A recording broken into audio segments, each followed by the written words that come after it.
So this is the project for Stranger Things theme song. It's at 84 BPM, and let's have a listen.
All right, let's break it down.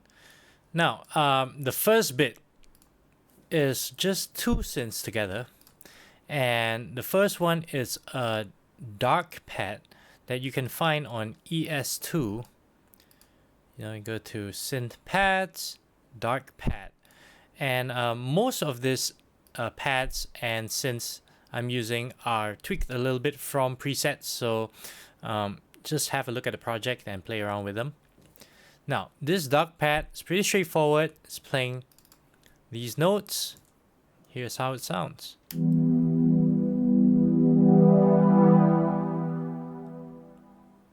Now, if you open up the dark pad, you can actually see that there is some, let me open up the events list. You can see some modulation. Yeah. And basically it's just the mod wheel being turned. And yeah, pretty straightforward. Most of these standard instruments, when you turn up the mod wheel, is usually a cutoff kind of control. So that's what I did, and it's pretty straightforward. Just turn up the mod wheel.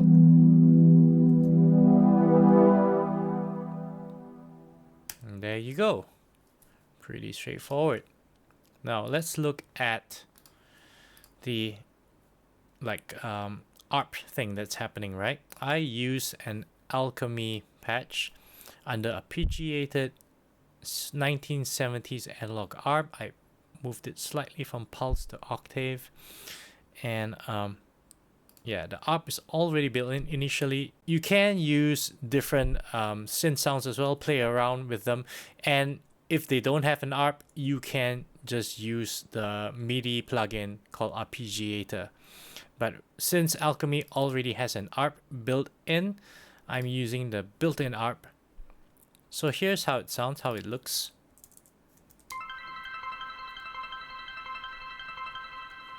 So it's actually just these notes, right? And it's just a ascending, descending pattern. And I sent it to a bus with a space design because it's got this really spacious feel. So I sent it to a bus, large space halls, bright hall, because it captures all that bright tail. And I was quite generous with it, 2.6 minus 3. Just sent it to a bus right there. So that's how it sounds together.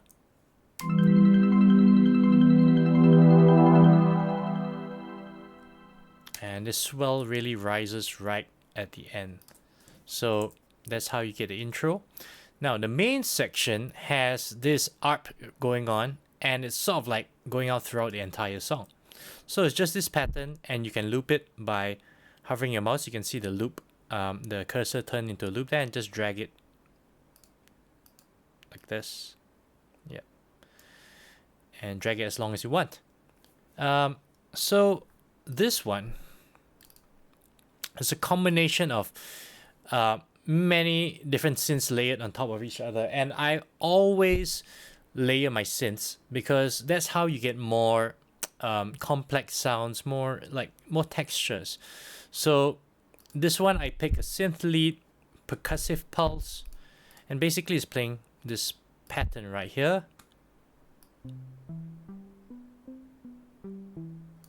and it's just repeating. So this one sounds like this.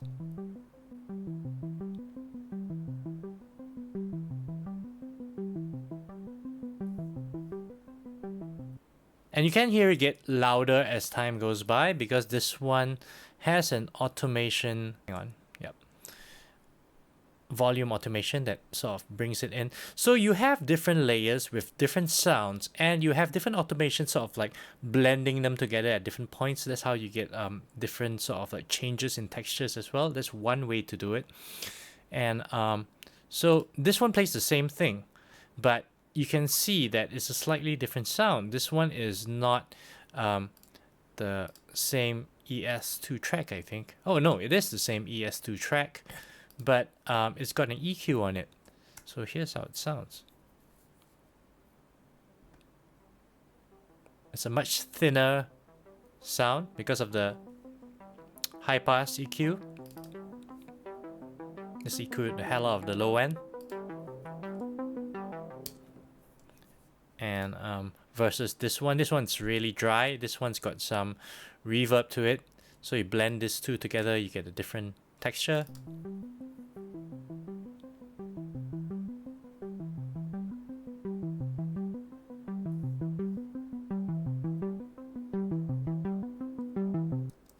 You can hear it becoming more sort of distorted as well.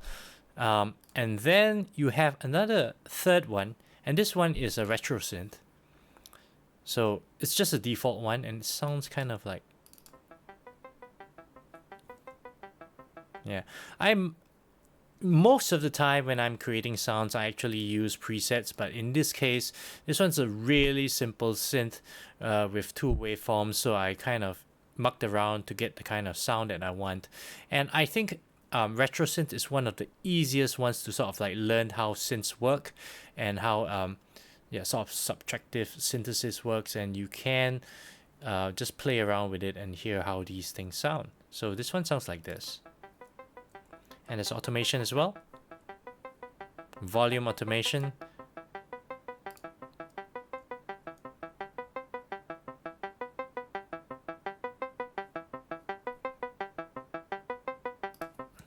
And when you hear all of them together, you get a little like evolution of sound.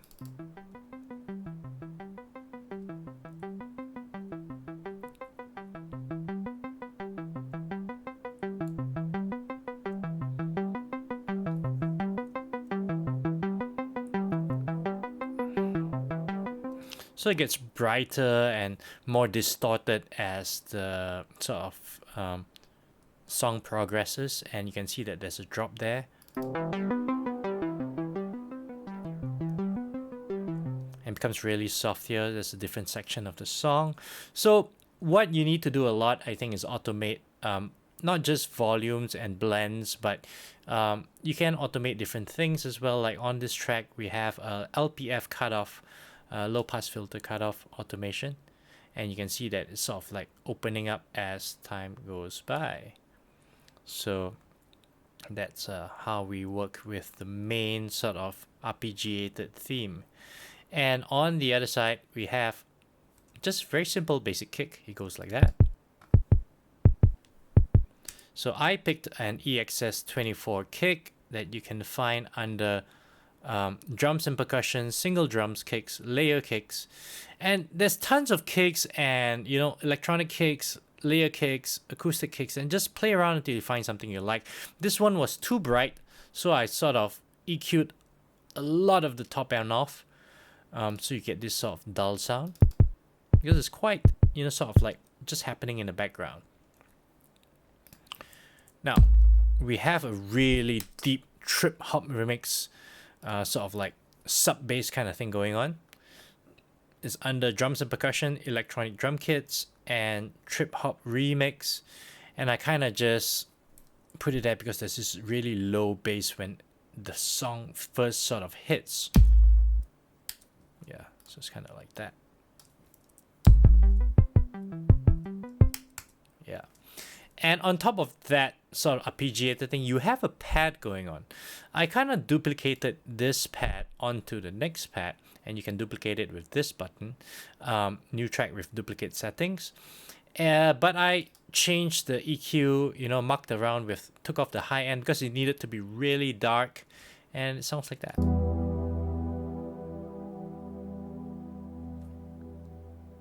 This is a super long decay, so you can sort of muck around with your ADSR. You know, I think you should download the project, play around with it, muck around with ADSRs, muck around with the blends and the different waveforms, and hear how it affects the sound. And that's kind of how I learned with synths as well. So I think that's a good way to go about it. And there's another pad here, and it's doing pretty much the same thing, but I think it's a bit brighter. There's no EQ on it.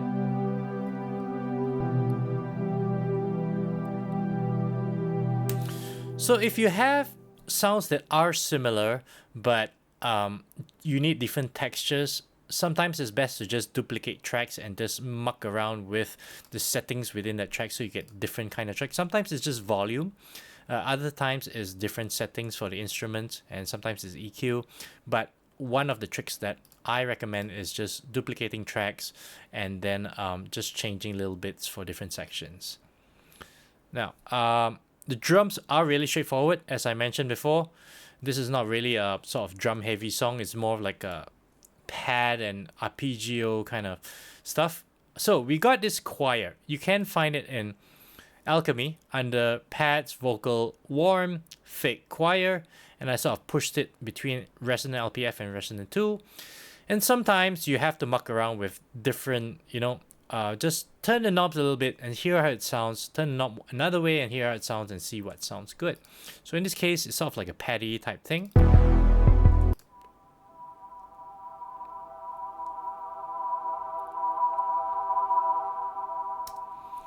And you can hear that it's super sort of bandwidth limited EQ. You know, it's like kind of boxy a little bit. And the EQ looks like this. You know, I took off a lot of low end, some high end, you know, and jacked up the mid range a little bit to make it sound quite boxy. And that's kind of like the kind of sound they have in the song. And then you have more sort of bass lines going on. And this one sounds like this.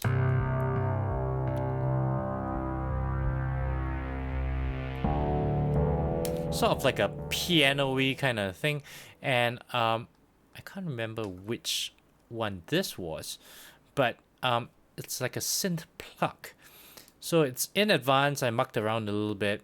And it wasn't by itself. It had a little sort of like bassy element paired with it. So as you can see, like I was saying, you always stack the different synths together. And this one sounds like that.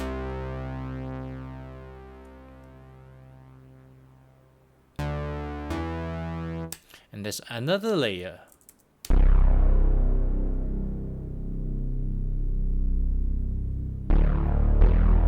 And they all sound pretty good by themselves, but when you layer them, you get something even more like interesting and complex.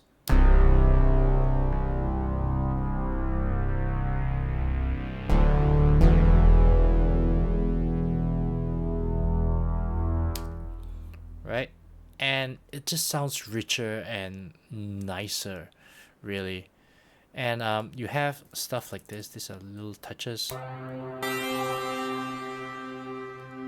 Right, the little accents.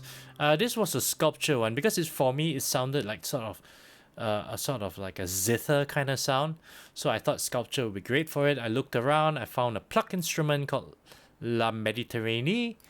Mess around with the sounds a little bit, just turn sliders here and there and see what came out of it, and this is how I got that sound.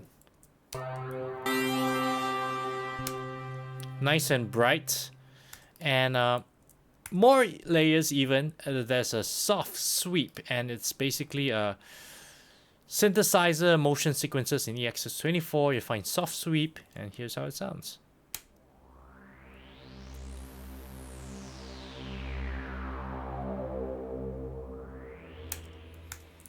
And you got little details like this air choir again, Alchemy. Which is, you know, like this big attacky kind of sound. So when you put it together, it sounds like this.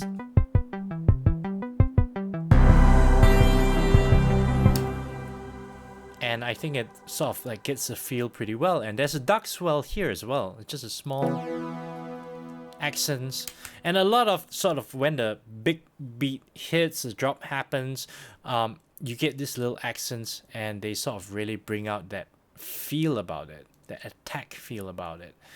There are other pads as well, so you can see that the pads evolve into other pads like this one, which is an alchemy pad, and it's under ambient. You get an additive church organ, moved it to muffled.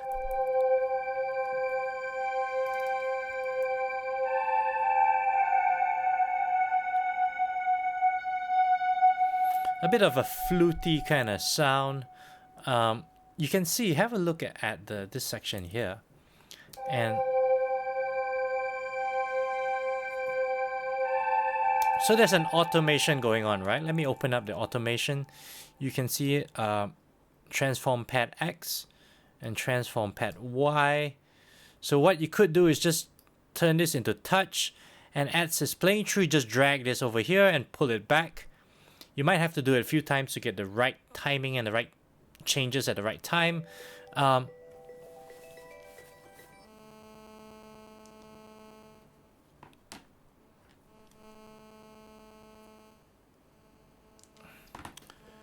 You might have to do it a few times to get the changes at the right time.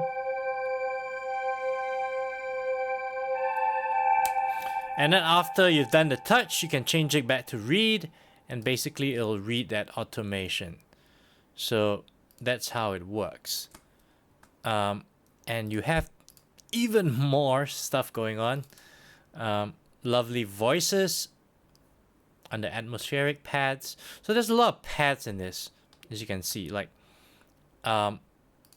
basically this thing is carrying sort of the rhythm, right? All the arpeggiated stuff is carrying the rhythm, and all the textures are happening in the background. So this one's like that.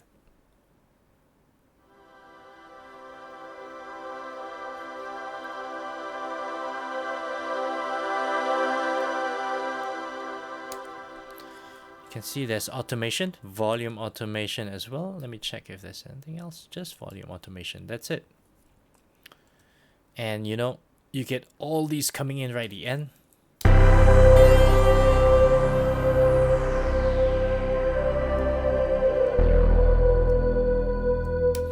And for Bright Cycle, I duplicated the track again because I wanted a different texture. I mucked around with it a little bit more.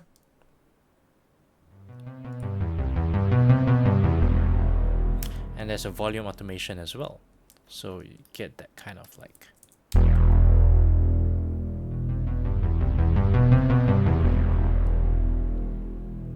So, you know, stuff you can't do with just one single track. So, you know, that duplicating trick, I think kind of works. Yeah, and there's some of these pads, depending on the kind of textures, you need to send it to the bus. And I just use one single bus for this whole thing. Yeah, and that's how you put it together.